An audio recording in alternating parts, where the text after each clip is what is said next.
Welcome to our channel. Today we how to automate evidence gathering with Everlaw, complete guide step by step clearly. To automate evidence gathering with Everlaw, start by logging into your Everlaw account.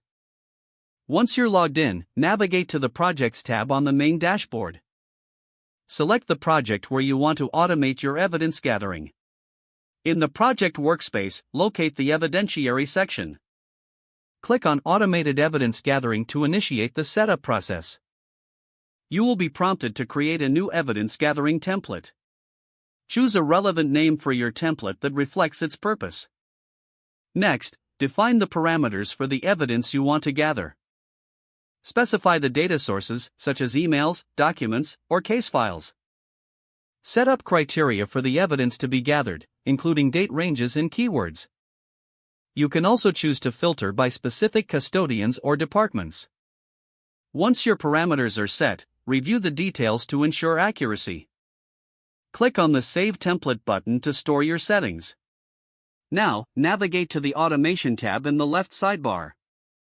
Select the option to schedule the evidence gathering task. Choose how frequently you want the task to run, whether daily, weekly, or monthly. Define a start date and time for the first run of the task.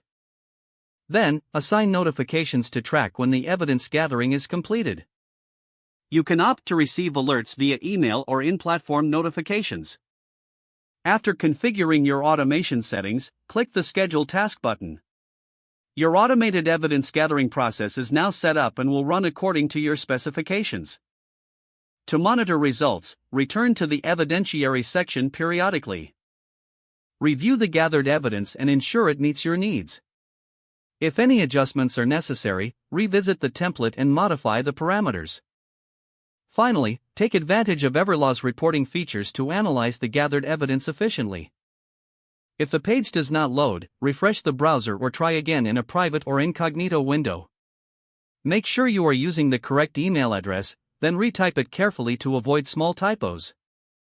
If your password is not accepted, use the reset option and create a new strong password you can remember. Don't forget to like this video and subscribe to our channel for more step-by-step tech guides.